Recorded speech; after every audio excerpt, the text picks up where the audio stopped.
You're listening to Never Heard of It, a Night Shift Radio production.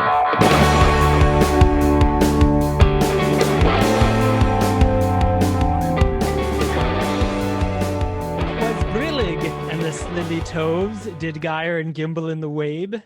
All mimsy were the borogoves, and the momraths out and grabe. I'm sorry. Was any of that words? No, none of that is real. Those Okay. are all made up words. Lewis Carroll out here like, I don't know, man. I can't write poetry. I'll just fucking make up words, and everyone will be like, oh, that's awesome. Look, Yeah, he's really it's so smart. deep. This is fucking cool. You might notice that I've switched to a slightly longer cable for my headphones. I'm hoping to have significantly fewer instances of almost ripping them out of either the headphone or out of the computer, and thus ruining not only the recording but also potentially my hardware. Right. As you throw your bad head back in laughter. Before we get started, can I tell you about what is quite possibly the grossest thing that's ever happened to me in my entire life? Why, That sure. happened Please today. go on. Might as well use this platform to talk about it. Right. So our apartment has an occasional mouse problem, and we've put out a few traps, but they after we caught a couple. I hate this. I know. I'm sorry, people, but sometimes you got to do what you got to do. We caught a couple, and then they got smart and just started avoiding the traps and like finding like every which way around them, and like we couldn't get them to do it. So like we got rid of the ones that were here in the house because we were afraid of Penelope getting into them, and 5-pound dog that would do some damage. Yeah. But we left one out in the back hall stairway that we never use. It was there in case one was running around out there and got tempted. Months, nothing happens, and then today we're starting to pack up. And Ellen opened that door to grab because we keep our suitcases just out on the landing for storage. She opened those up to grab those, and she started saying like, "It kind of smells like dead mouse in here." I was like, I don't smell it." And then she opened the door again to like check something else, and then she's like, "No, it definitely smells like it." Oh, because there is one. And of course, um, the division of labor in my household, I am not willing to set a trap because the likelihood of it springing back and breaking my fingers terrifies me. Sure. And so Ellen, being the braver one with that, is willing to set the trap so long as I'm willing to be the one that disposes of any that we catch. Feels like a fair trade to me. But there was one, so I went to dispose of it, and it didn't come cleanly off the floor. Oh. It straight up rotted to the floor. Filth. Oh God. That's a horrible story. This is the worst story I've heard this week. I told you it was the most disgusting thing that's ever happened to me. Oh my God.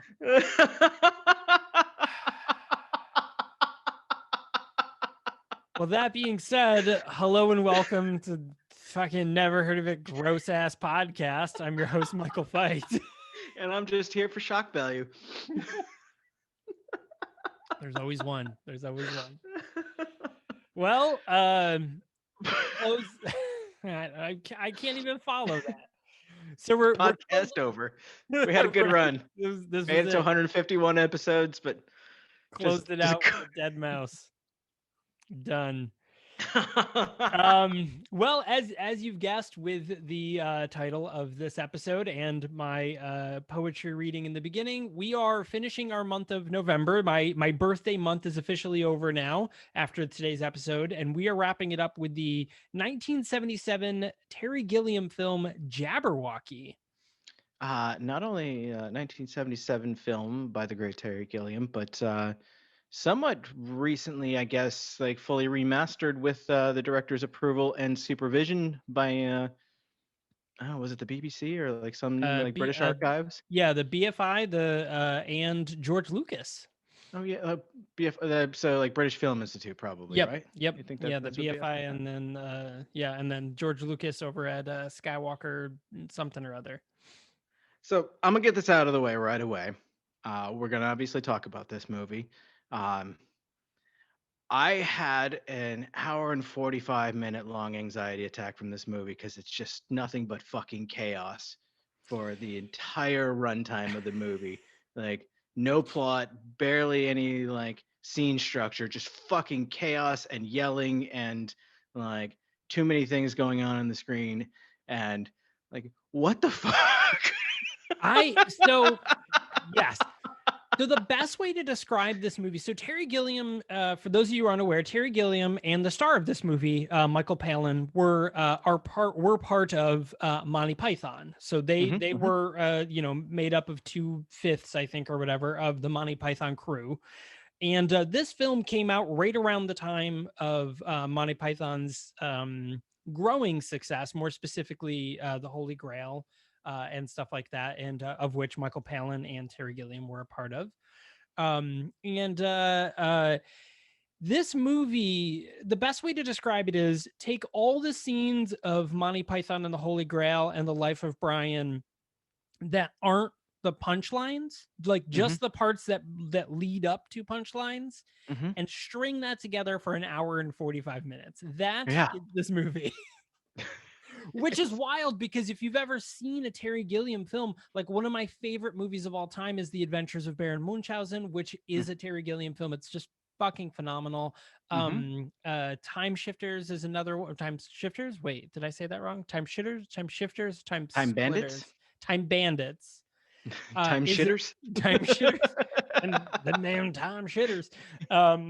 This is good. The Imaginarium of Dr. Parnassus, great film. Oh shit, yeah. Right. He Like wrote that. he has done some really good movies. So it's wild to see this movie and be like, what the fuck? But I mean, the only thing I think of is like, this is one of his first, one of his first films that's not a Monty Python film.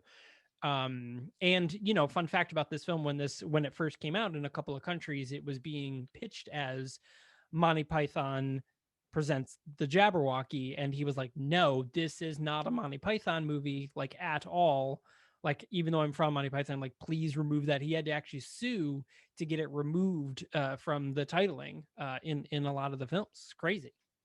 He's American. Terry Gilliam. Oh yeah, Terry Gilliam is From American. Minneapolis. Yeah. So there's Well, a story that John Cleese tells about Terry Gilliam. So they were at this hotel. So if anybody's ever seen Faulty Towers, John Cleese, plays Basil Fawlty, and that character is actually based off a real like hotel manager that the Monty Python crew met while they were touring about and stuff. So he mentions that the guy came out and the whole Monty Python crew, they're sitting there eating and I guess Terry Gilliam, he cuts his meat kind of like in an American way, where like he would cut it with his left, cut it with the fork in his left hand, knife in the right, and then pick up the fork with his right hand and eat the food, which is a very American thing. But in Britain, you do it all with your left. And I guess the hotel like manager like was just absolutely disgusted at Terry Gilliam for doing this, that he was like, what the fuck are you doing? Like he just like went off on Terry Gilliam and like almost kicked him out of the hotel. Very, very funny. I think it was on the Graham Norton show. Look it up. John Cleese talking about the inspiration for Basil Fawlty. huh. Basil Fawlty. Also a great show. Watch Faulty Towers. It's fucking phenomenal. That was like my first introduction with British humor, is watching that with my mom. Yeah. And I think a lot of people's first introduction, at least here in the States, to British humor probably comes from some variant of the Monty Python movies or sketches or whatnot. Oh, I sure. mean, the search for the Holy Grail is, or sorry, the quest for the Holy Grail is fucking legendary. The Spamalot sketch, like people know these things. Right. They're fun. Like people quote them and laugh. And this movie had me think like seriously rethinking whether those things were actually funny. Or whether it was just like a point in time where like I used to think like now they wouldn't, but like I'm pretty sure that shit still holds up. I just watched Holy Grail not that long ago, and it absolutely still holds up. Like I think about the jokes because there's a lot of them that just they live in my head and I know them, and like I chuckle at them. So like that tells me that it must They It's must be good. probably still funny. Yeah, of course they are. I mean, they're insanely funny. This movie, there were a few moments that I kind of giggled at. Yeah. Um, I have to say, for the film being chalked up as being a very low budget film, Terry Gilliam, has gone on record saying that they didn't have a lot of money with this film. That like the effects were pretty good. When I say effects, I mean like the rotting corpses and the bodies and stuff like that actually was really good. Like it was gross looking. Like it didn't look like cartoonish or anything like that. Like it actually looked pretty cool, I thought. Are we sure those weren't real? They might have been real corpses. 1977, The they're just straight up killing everybody. estimated budget $500,000. As I mean, that's for 1977, that's not bad. But I mean, that is a low budget film, Yeah. Which is crazy. So as we mentioned, this film stars Michael Palin, who is part of the Monty Python crew. He plays Dennis Cooper in this film, and fun fact, he also played the character Dennis in Monty Python and the Quest for the Holy Grail. Is it, Father, I don't want to get married. I just want to sing. No, none of that. None of that. That's a great scene. So he plays Dennis. But father, I don't want to marry the girl. That shit is still funny. That makes me It's really so want to funny. watch You Holy should Grail. you should watch the Holy Grail. In fact, no, we'll carry on. So stop the In podcast. fact, fuck it. And watch that instead. Yeah. So the whole idea of Jabberwocky is the idea of the Jabberwocky comes from the Lewis Carroll poem about the Jabberwock, which is Through the Looking Glass. I think this is the sequel to Alice in Wonderland that this came from. I'm not entirely That feels sure right. of its history, but yeah, there is a poem about the Jabberwocky. If you look it up, it is a very long poem. But what is actually cool is that there are several moments throughout throughout this film where they are basically citing the poem. So later on, there's like the old puppet like guy walking around the village, and he says, he took his Vorpal sword in hand, long time, and the manxome foe he sought. Like he's actually saying the poem as the story progresses, and we hear it several times, I thought that was pretty cool. And I had to look this up. I have always heard about a Jabberwocky for a really long time. I thought a Jabberwocky was just like a generic mythical creature that Lewis Carroll wrote about, but in fact, Lewis Carroll invented not only the term but the idea of a Jabberwocky. Specifically, it's the Jabberwock. Look at that. Look at that. What do you know? Look at that. Old Fraptious day. Here we go. old inventing monsters Lewis, they called him. This What? draw, holy shit. From alice-in-wonderland.net. There's Sure. the Jabberwocky poem with it looks like an ink sketch of the Jabberwocky, and it's scary. Like The Jabberwocky is supposed to be a crazy beast. Now, for those of you who are probably familiar with the Jabberwocky from the most recent Alice in Wonderland, Johnny Depp, Tim Burton movies, the Jabberwocky in that is more dragon-like, but it is more bird-like in this. there's all sorts of like, And there is no breakdancing in this movie, so there's nothing like the Tim Burton one. Some of these have it looking almost like somewhere between like amphibian and fish-like. That's wild. Yeah, because Like in the this head movie, specifically. when we do finally see it in this movie, it basically just looks like a giant chicken. Yeah. Yes. Arise, chicken. Surprise, mother chicken. But yeah. Surprise, motherfucker. I still, is really great is that the when Dexter, so they're Dexter's coming back, the show Dexter's coming back. Yes. And when they announced it on Twitter, they just put like the Dexter thing that said like coming, and it just said surprise, motherfucker, which is amazing. Like what an amazing announcement. That was the best way to do that. It's from Dexter. Also, like total, like barely related aside, I just learned from the Googles that the Jabberwock makes an appearance in the final battle scene of Ready Player One. Oh, Somebody must have chosen the Jabberwock to be either their avatar, or maybe they acquired it in game as a mount or micro something. a microtransaction that they Yes, were. the in-game Ma, in-game Ma, transaction. I need your credit card. I want to get the Jabberwocky. Not till you clean your room. Fuck, Ma. Give me your card. I want the Jabberwocky mount. Bitch, come on. Okay. You know, that's I mean, that's how I got everything, so I don't know. Oh my uh god. so this movie it starts off with we learn about Michael Palin, who, or Dennis Cooper, we'll call him by name. So Dennis Cooper works as the apprentice to a cast maker, right? A Cooper. A Cooper. He makes crates, Barrels. A barrels, barrel crates and maker is a barrels. Cooper. Dude, I don't fucking know. What do I look That's like? I'm from the Renaissance? Get the fuck out of here. that's Christ. that's like that thing where like so many people's surnames came from like somewhere down the line their ancestors were like that was their profession. Right. So like if your last name was Smith, somebody in your ancestry worked a forge. Yeah. If your last name is Cooper, someone who begat you made barrels. Or So they like were hanging with Mr. Cooper. Cooper. That was such a great show. This is an We amazing just show. we just talk about that instead. No, Yeah, let's with let's move. Let's new soldier podcast. on here. Hanging with Mr. Cooper, episode by episode. Oh my god, yes. So so Dennis is the apprentice to a Cooper, who is his Mr. father. Cooper, his Mr. father. Cooper, his father. No, Mr. Cooper is my father. Call me Dennis. Hey, so he's working with his father, and we see that there is a man by the name of Mr. Fishfinger, who is played by Warren Mitchell.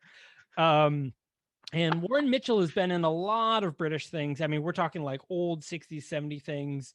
Not honestly, a lot of the things that I see are nothing that I recommend. I recognize. Like he's known for The Crawling Eye, this Carry On Cleo, the Elf Garnet Saga. I don't know, but he's an old British guy. But his father is played by somebody, but I'm not going to be able to find him, so it doesn't matter. But anyways, so basically, Dennis is clear that Dennis is kind of a fuck up. Like he's not great at being a Cooper. He's No. not even great at being a human. He's got a girl that he likes, Griselda, who just fucking hates him. And like everybody just shits on him. And you know, Mr. Fishfinger tells him this story about the city and how amazing the city is. And he's like, oh, that's cool. But we learn that his father grows ill, and on his dying bed basically tells Dennis what an absolute piece of shit that he is. He's just like, you're nothing, I renounce you, you're garbage, goodbye. So mean. Just It is so mean. It is so mean. But you know what's crazy about this? So the fact about this is that the death of Cooper's father was inspired by Tyrion Gilliam's friend, who was a folk singer and whose father had died. And on his deathbed, he was raving and told her how much he hated her and completely denounced her as his daughter. And Gilliam was so obsessed with this story that he wrote it, just because it's so like unbearably cruel, that he wrote it Wow. into this film to basically be, you know, where the father dies and is like, wow, you guys are all fucking garbage. And then Well, off and they I go. love that like Dennis tries to say, oh, he's just raving, and someone's like, no, he's not. Mhm. Mhm. Very Monty Python humor there. He's just going raving. Nope, no, he's fine. Yeah. And then of course, dad dies. He is no longer a Cooper. He's no longer allowed in the village. And he's like, all right, I'm gonna go off and I'm gonna go to the city, and I'm gonna make something of myself. And Yeah. yeah, motherfucker. Yeah. And so he heads off, and he, you know, as he's leaving, he goes and visits Griselda's house as he's paddling away. and it's just, they're just completely ignoring him, grossly eating and telling him to fuck off without saying those words. But Small child comes and pisses on him yep. because they just like they live in a house on stilts in the river or whatever, and they just relieve themselves right off the edge. Like you see Mr. Fishfinger, like his face is in kind of in the window, but his ass is sticking out the side of the house as he's Yeah, apparently shitting into the river. I don't know. The whole thing's pretty gross. it is very gross. It is, but I mean, it's medieval If there's times. one thing Everything is that'll gross. there's one thing that'll really make you appreciate indoor plumbing, it's watching this movie. Yeah, for serious. For serious. Those Egyptians were onto something. No, Greek. The Greek. Who was it that invented indoor plumbing? I think it was Athens, wasn't it? That's like an old thing. That's not a new thing. Indoor plumbing. Well, Google credits it to Isaiah Rogers in 1829, but I don't Well, think that's that's fucking right. wrong. That's not I right. mean, It was at least 400 years before that. But so as he heads off, he makes his way to the city. Now, mind you, so as Caleb and I were talking about this, the whole beginning of this movie, it's like 25 minutes of like Mhm. just nothing, of him just kind of like wandering around and like people talking to him and saying shit that just doesn't matter. There's a lot of scenes with him and his dad. Like the dad doesn't die first thing. Like the dad dies like into the first act. Like it's not even like the first thing that happens. Because there's still the whole Griselda thing. There's the whole Mr. Fishfinger thing. Like it is a lot of like just nonsense talking. He spends a lot of time fawning over Griselda and her, like either completely ignoring him or basically like saying mean things to him. And at one point, he's like in the scene where he's in the boat and he's yelling into the family through their window. She's in at the table eating, and you hear her in there. And at one point, she takes a bite of a potato, which is like totally her thing we see earlier. Like she takes the potato out of her dress, like raw, and just starts munching on it. In this scene, she takes a bite of a potato, is like, "Ah, that's rotten," and throws it out through the window. And he catches it. He's like, "Oh, you do love me. You've given me this, and I'll never let it go." And like, it's a rotten potato, and he actually keeps it through the rest of the movie, and it just gets progressively moldier and sproutier, and like, oh my god, Yeah. it's so gross. This movie's so gross. It's so gross. Now I wish I hadn't watched it. I do want to mention that this movie does actually begin with the scene of, just a guy wandering around the countryside. He's picking up animals from traps. And he gets attacked by the Jabberwocky. Now, we don't see the Jabberwocky yet, but we do see what the Jabberwocky does. And, he gets swooped up in the air. And actually, it's a really cool scene where what they do is they attach a camera to a steady camera to the person body, and the camera faces them. And then when they move around, they move around at the same pace that the camera's moving around. So the background's all weird. It's a very, very cool shot. You've seen it a million times, but very, very cool. And eventually he gets thrown up in the air. And then when he drops, he has nothing but his head remains, but he's just, ghastly bones afterwards, after he's been basically picked clean by the Jabberwocky.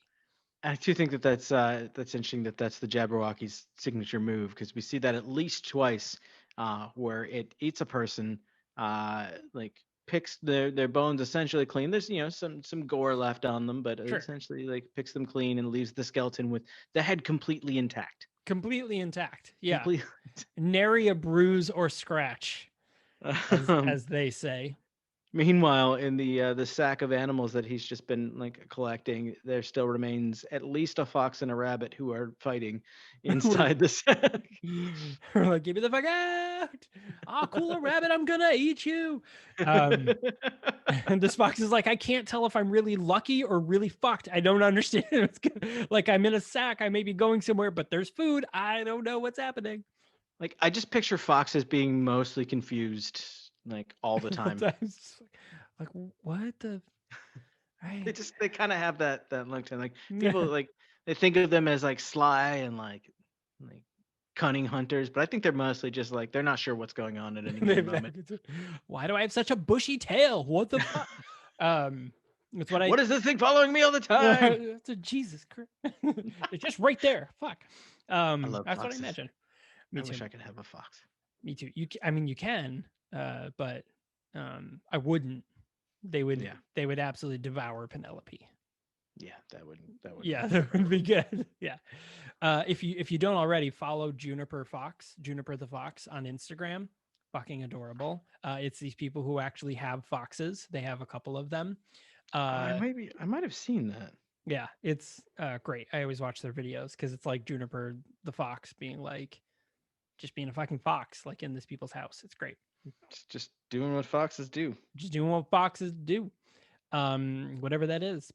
So as we learn, so Dennis is heading off to the city, and he thinks he's going to go there, get a job, make something of himself, and come back and be the finally earn the respect of his town. Oh, Juniper the Fox, you guys got to look it up, check it out. Instagram.com/Juniper the Fox. There we go. Oh, good fox. For those of you on Instagram who are now seeing this. And he gets to the city, and what we learn in the city is that food is insanely scarce. Everybody is going hungry. We learn that some people are like, well, I haven't eaten in weeks, and some are like, well, I haven't eaten in months, and the other person's like, oh, I ate 3 toes off my right foot and stuff. So like people are starving, and what we learn is that the whole idea is that the kingdom, I think, I kind of get the impression this is the case, that the king and the leaders of this castle area, the lordship of this area, is using the Jabberwocky as a way to like keep the peasants in line. Well, so there's layers to this. There's actually a little bit of complexity and some political intrigue, because the merchant class and the clergyman, the local bishop, are a bit in cahoots. They see the Jabberwocky terrorizing the countryside as a boon to them. The merchants have literally throngs of people begging to get into the city, where they can then uh, purchase the merchants' goods and services if they have the money. We see that people actually aren't allowed into the city unless they have some form of currency or property, Mm-hmm, thus mm-hmm. maintaining a seemingly healthy economy.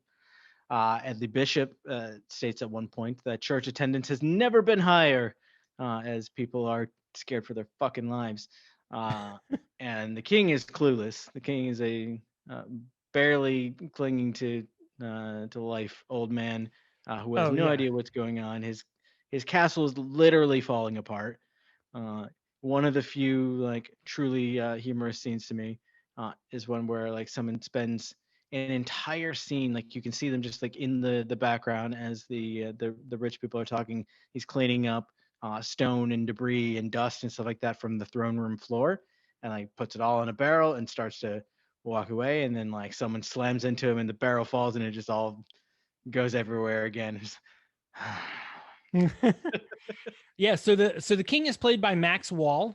He has been in a lot of things, and what's great, so he was in this, he was in Chitty Chitty Bang Bang, he was in Little Dorrit, Born and Chitty chitty Bred, bang bang. but he is King Bruno the Questionable. The question. And one of the things that he goes to his credit is that he conquered Fredonia, which is actually a direct reference to Duck Soup, the 1933 Groucho Marx Brothers film, where the made up country of Fredonia is what Rufus T. Firefly ends up being in charge of.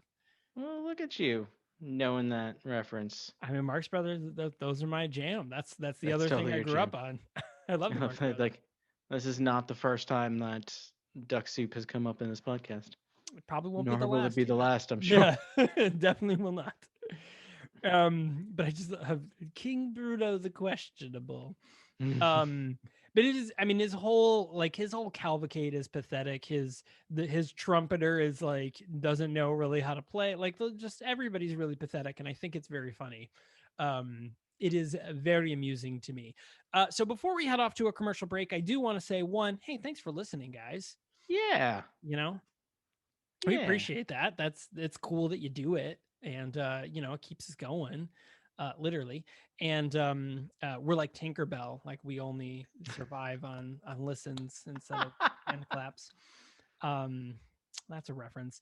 But if you have not already, please subscribe. It's super easy to do. You just hit subscribe or follow or whatever it is that your podcast platform of choice says. It's great. You'll get to know when new episodes come out, such as today, this Thursday when our trailer comes out for the next episode, that sort of thing. It's always good to do. And of course, if you have not yet, go ahead and leave a rating and review.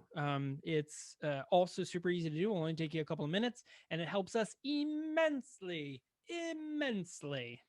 Be a lot cooler if you did. Be a lot cooler if you did. Yeah. All right. All right. All right. Yeah, dude. If you leave more ratings and reviews, I'll do more impressions or less, depending on what your review says for me to do. um but yeah, so but if you wanted to learn more about us or maybe reach out to us, Caleb, where would be a way to do that? My God, that's a great question. Thank you, I appreciate If you it. want to learn more about specifically, you've never heard of it, you can visit thenahoit.com. That's THENHOIT.com, where, of course, you'll always see our monthly schedule of upcoming episodes, links to trailers, as well as where you can find these movies streaming if available. Fun fact about this month is I believe all of these movies were streaming on Tubi TV. Am I correct in that? That is correct, and most of them were also available on Prime Video Look at that. So you've at the got same time. options. And of course, as Michael said, we want to hear your voices. So, in addition to or in lieu of, we're not here to tell you how to live your life. Leaving a rating or review. If you want to reach out to us directly, we've got a contact form on there. We've got people who have sent us requests that we've covered or that we will cover. We're very excited to hear what movies people think we should talk about. And of course, you're always welcome to voice your opinion about the podcast there. We're open to it. We can take it, good, bad, indifferent, whatever. I'm a grown up. And then, of course, if you want to know more about the media network that Never Heard of It is part of, you can visit nightshiftradio.com and see all about that. And Michael, Yeah. where else can they find out about us? Hey, did you know that we're also on social media at the Nahoit What? Podcast? I know that's the NHOIT Podcast on both Twitter and Instagram. You'll see clips from past episodes, trailers and links to upcoming episodes, witty commentary and banter, Yeah. as well. So it's definitely a really great place to check us out. And of course, if you want to learn more about Night Shift Radio, they're on Twitter as well at Media NSR on Twitter. So at Media NSR. And you can learn about all of our shows. We got a brand new one coming up soon, possibly some more cool projects coming up. Very So excited. very, very exciting. So let's go ahead and take a quick break. When we come back, we will finish with Jabberwocky.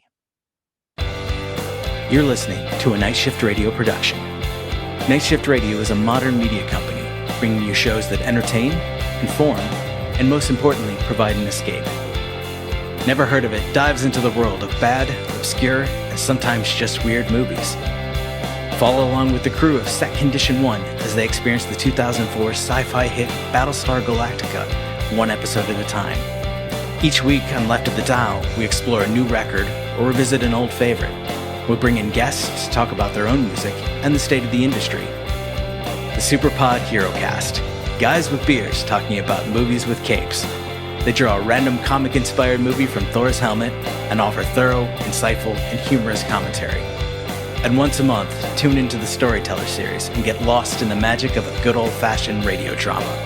Learn more about these fine shows at nightshiftradio.com and subscribe on your favorite platform.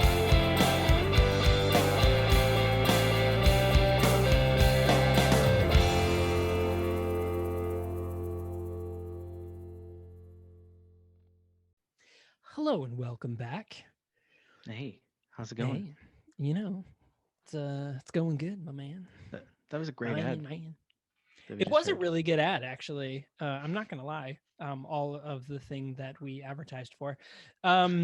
So when we left you, Dennis Cooper has arrived at the city. Caleb had mentioned you need to have some form of currency on you, something of value in order to get in. At first, he was like, well, I don't have anything. And then they see that he has a potato and they're like, oh my God, you have a potato. And he was like, my love gave me this potato. And he's like, she must really love you. And so eventually he ends up having to sneak into the city, in a very gross way. So he sneaks into the city, and the story begins. So that's the other thing. Like that's another part of this too, is like the amount of time that we learn him like outside of the village and like trying to get into or outside of the city and trying to get into the city walls and then ending up having to sneak in. It's like 15 to 20 minutes. And I'm like, what the fuck, dude? Like, this is so boring. Realistically, this whole movie could have been done as like a 15-minute comedy sketch, and it would have been Totally. amazing. Totally. Like, Absolutely.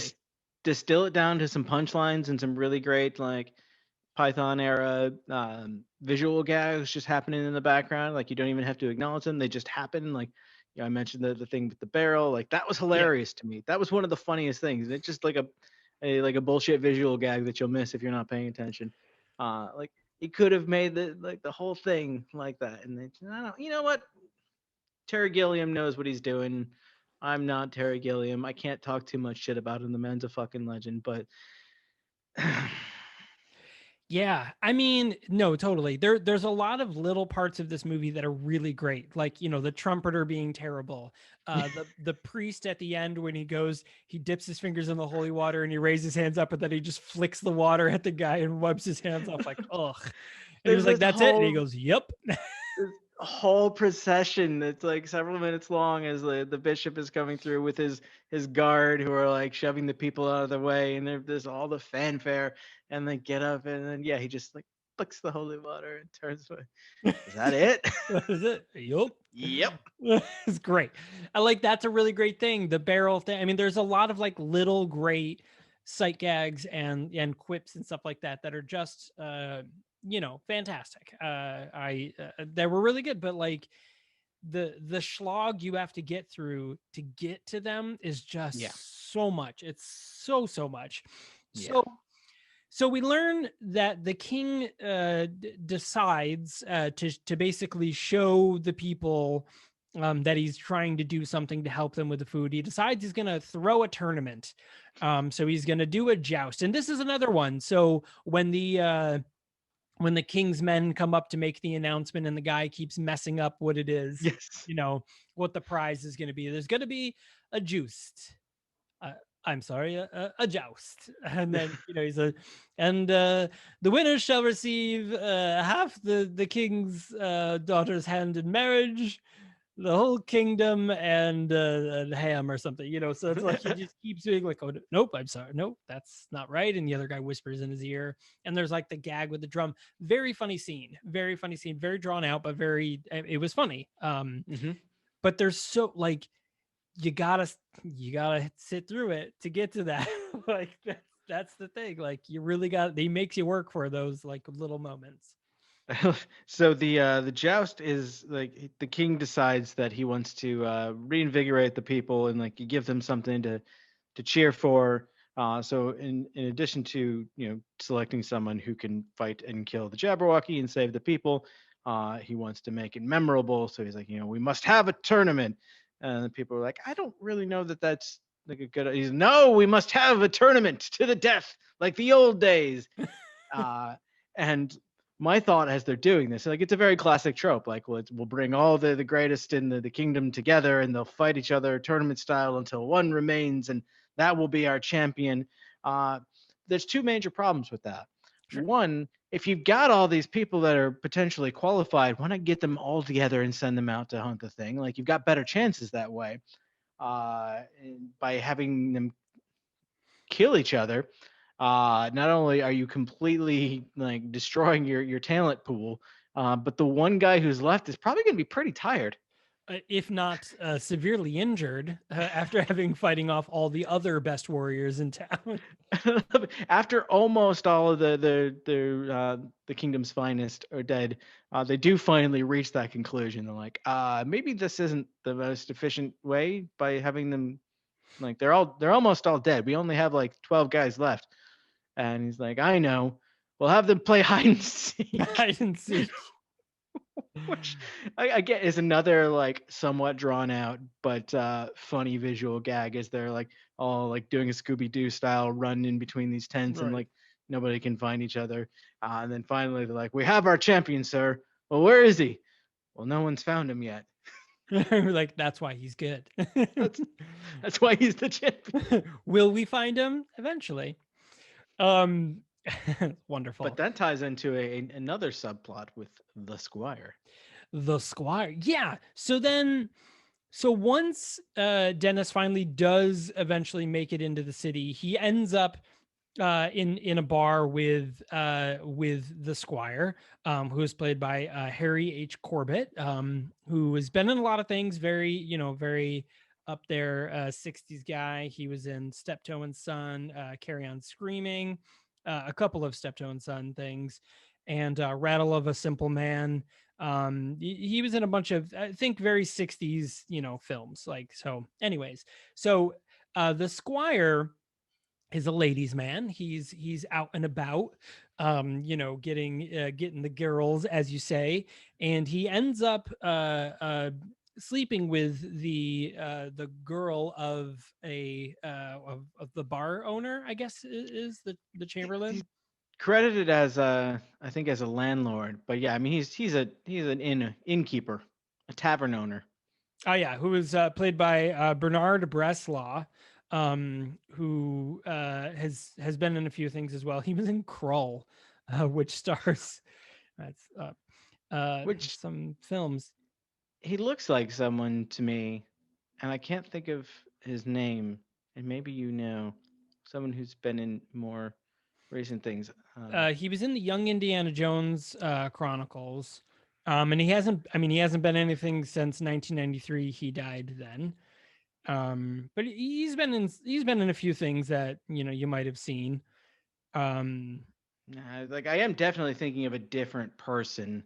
I realized I wasn't talking into my microphone just then. Sorry, Kitsy. I am definitely thinking of a different person. I just can't remember who it is that I'm thinking of. And it'll come to me at some point when it's completely irrelevant and I don't care anymore. Yeah, 2 days from now, you're like, that's who it was. That's life. So yeah, there's this whole plot line where he gets entangled in this, and he ends up kind of like getting arrested. He goes to court with the landlord guy, and that's the barrel scene where the barrel explodes and there's dust everywhere, and Dennis escapes, even though Dennis is being charged with having slept with this guy's wife or whatever.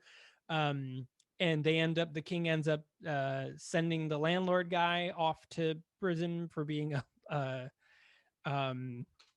cannibal.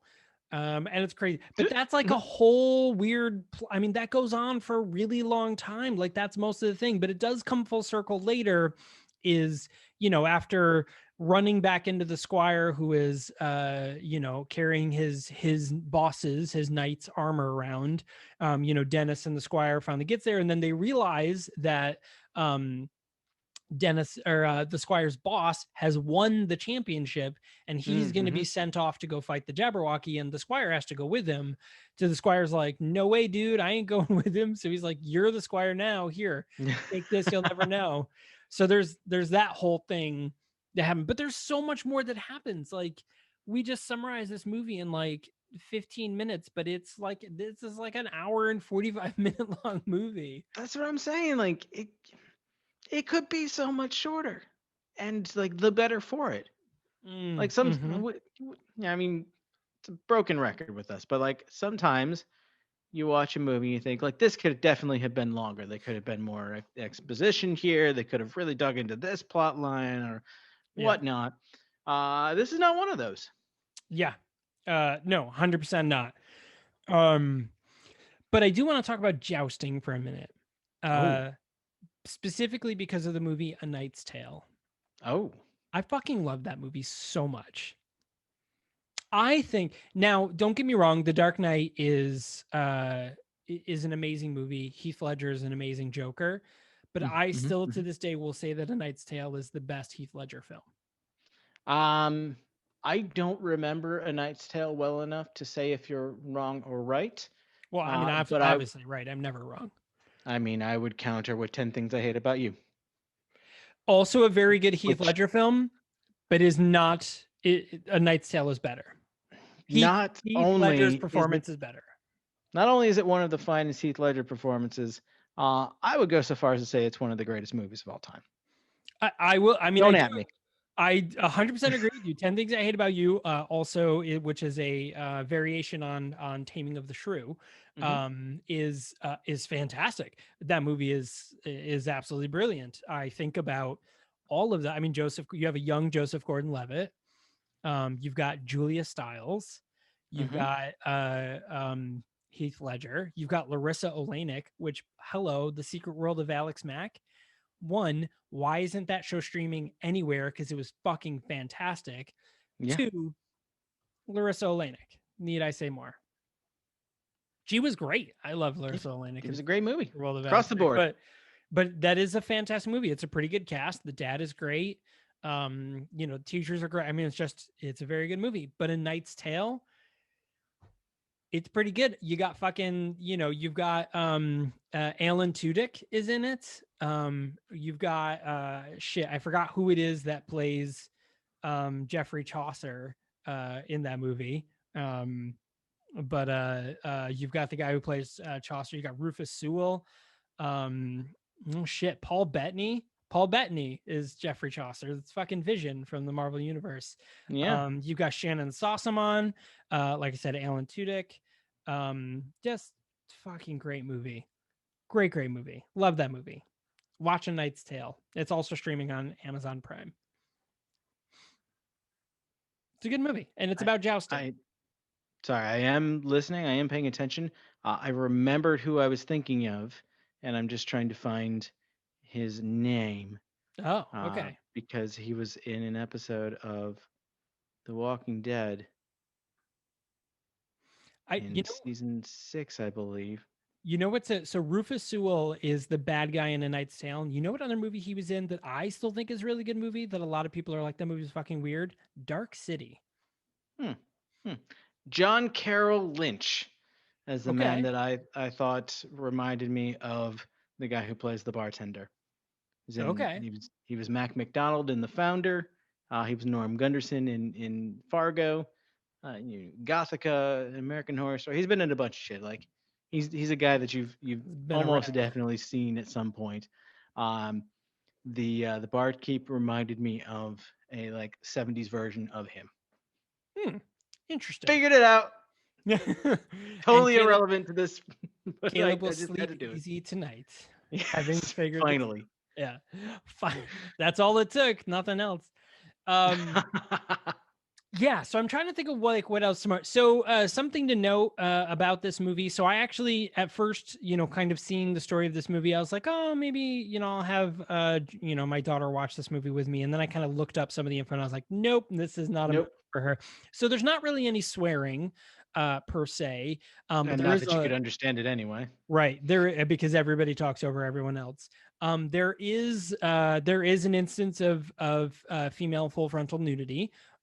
There is several instances of characters having sex or alluding to having sex, and it's bloody. There's the Jabberwocky, tears people apart. The knights, like one of the knights cuts someone clean in half, another one stabs him through. Like there's some blood. So definitely, I would say not appropriate for children's. Another kind of fun visual gag that gets played up a little bit too much during the joust. The two knights will start, and in the royal box, the king and the princess and the king's advisor all have their favorite that they're rooting for, and all of the matches are like seconds long. And they're like, and then suddenly they're just splattered with blood. Yeah, each time it cuts back to them, they're covered more and more blood. Yeah. To the very end of the thing, they're literally just head to toe in blood. And that's another weird thing that goes on. So Dennis somehow stumbles into the princess's quarters, and this is where we see her naked. And, he comes in and she was like, it's you. You must be the champion. Like, you're the one who's coming to rescue our kingdom and blah, blah. And he's like, no. And so there's that whole storyline too, where the princess thinks that they're going to be betrothed, and he ends up giving her, she ends up seeing the potato, and being like, I'm gonna keep this as a memento, even my though God, he's so keeping it gross. as a memento from Griselda. And Griselda spends like the whole movie shitting on him, like not literally, but like figuratively, and like refusing his love and denying his advances and whatnot, as is her prerogative. Sure. But then as soon as he wins the tournament, she's like, "Oh my God, my love, it was always you," and he's like ready to just like, "All right, let's do this," and then they drag him away to be married to the princess, and he's like, "Oh man," and I'm Oh, like, like, I mean, this she may have her priorities wrong, what with just like marrying the first person that she thinks is a prince that comes along, but like she's actually interested in you and like this. right. She was a jerk to you. Don't Right. go back to her. You got to see that. That is not the case. But yeah, so that's a whole storyline, and eventually she ends up getting sent off to them and whatever. So now we've got the Jabberwocky scene. So we've got the big scene at the end. So this is where we learn of the conspiracy issue. Is that uh the knight that gets sent off is sent to go fight the Jabberwocky to save the kingdom, but the merchants and all them don't want that happening. So what No, they decide to do is they're going to send the Black Knight who has out, been killing it literally in the literally. tournament. Yeah, so they're going to send him out to kill the knight so that the Jabberwocky can still, be out and about. And so he goes off and does it. And so we do see an instance where a group of random, I don't know, hooligans, I guess. Marauding bandits. Yeah, the marauding bandits. They would be labeled like bandit marauder in like Skyrim. Yeah. They've actually captured and started torturing Dennis Cooper's family and friends, such as Griselda, Mr. Fishfinger, and all them. And the knight and now Dennis like stumble upon him. There's like a little scuffle involved, but the knight's like, monster, where is the monster? Just completely, he doesn't give a shit about these bandits. Of course, the bandits go after him. Kind of all hell breaks loose. And that's a whole weird scene where them fighting and the knight ends up falling off. And then the Black Knight comes in, and eventually the Black Knight and the regular knight fight, but the Black Knight literally cuts the knight in half. Yeah. So his axe is strong enough to literally slice through the knight's armor and his body clean in half with one blow, but he can't cut through that shield that No. Dennis is No. holding up. No. Dennis is like hiding under a shield, and the Black Knight is like banging his axe on the shield, and it's not even like denting it. No. It was weird. But the Black Knight has his little horde with him. But eventually, the Jabberwocky does, in fact, come in, and we see the Jabberwocky itself, which is pretty interesting. Is the person in the suit actually had to wear it backwards? He had to walk backwards to make it look more bird-like. So I think that's Weird. pretty interesting. But it looked like a giant chicken. Like Yeah. it pretty much was a giant chicken. Like there was no. I mean, at least they did the like the right thing with a monster movie where like you don't see the monster until like the big reveal at the end. Yeah. Like at least there's that. Yeah. It was, it was fun. I mean, this was no Cloverfield, but Oh, good movie. Good series. 10 Cloverfield Lane, by the way, totally underrated. agree. Totally underrated. Hard agree.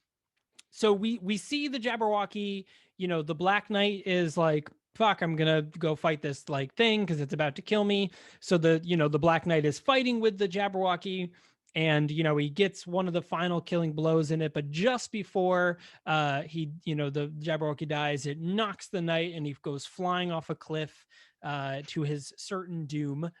And at this point, Dennis is left, and he ends up getting the last blow on the Jabberwocky after its eye explodes. And so everyone cheers because Dennis is now the winner. And he is brought back to much fanfare to the kingdom, and he is promised the daughter, and roll credits. Yeah. Yeah. So, and thus ends the movie The Jabberwocky, which again is streaming for free on Tubi TV as well as Amazon Prime Video. So, should you watch this movie? Eh, eh. I in a world where Monty Python movies exist, I say no because you can watch those instead. Yeah. I mean, in a world where every other Terry Gilliam film exists, I say no because you could just watch all of those instead. Like I mean, every one of them. if you haven't seen The Imaginarium of Dr. Parnassus, shame on you. Go watch that. Yeah, I mean, if you haven't seen The Adventures of Baron Munchausen, go watch that. It's a great storytelling film. I know Caleb has not seen it. I haven't. Yeah, How did you know? Because I I haven't know. chimed in and said anything. Yeah, I think we've talked about it before. We probably have. Yeah. But I mean, Terry Gilliam's got some great things. Just a couple of years ago, he did The Man Who Killed Don Quixote, which stars Adam Driver. He did what else? He wrote The Imaginarium of Dr. Parnassus. He wrote Tideland, which is from 2005. Fear and Loathing in Las Vegas. The Adventures of Baron Munchausen. Brazil. I mean, like The Meaning of like all the Monty Python stuff, Time Bandits. Like there is so much that he's done that is just so much better than this film. Like this is probably, I would say, his least interesting film. But that said, if you absolutely love the visual style and the like, to an extent, this comes with a very big asterisk. To an extent, the comedic styles of the Monty Python movies. Sure, it's free. Why not? Right. I mean, depending, you may think it's great. It was long. Like I paused it halfway through because I had to switch some laundry over. When I came back and saw how much time was left, I was like, "Fuck, are you kidding me? Oh my god!" This was one that Ellen watched with me because she does appreciate Monty Python movies, and it was like, oh yeah, it's gonna be like that. About halfway through, she was like, "This is like Monty Python, not funny though." And then Precisely. at one point, it just like turned to me and said, "Is it almost over?" And I checked, and it had like 15 minutes left. So yeah, that's good. it's one of those movies. Is it almost over? Yes, it definitely was one of those movies. So that's all. So we've got a fantastic month ahead of you for December. And it's so good. I'm not even going to tell you what's next. That's how good it is, and in no way related to the fact that we have not scheduled December yet. No, we know. We're ready. Of course we are. We've been doing this for almost 3 years now. Of course we're perfectly prepared and scheduled in our professional podcast. We would never wait to the last moment to pick a movie. Yeah, who does that? Amateurs. That's fucking it. Not us. Do you see this setup? Do you see how expensive our mics are? We're not fucking amateurs. Do you see all my various books? I can't even find books the shelf. on the shelf. Do you see these Funko Pops over? That's I'm not fucking around, guys. You see my one-of-a-kind artwork? Which is pretty spectacular, actually. If you guys are on YouTube, you definitely need to check it out. Actually is one-of-a-kind, too. Which is amazing. Yeah. So, so that being said, that's an episode. So thanks a lot for joining us, everyone, and we will see you next time. Bye.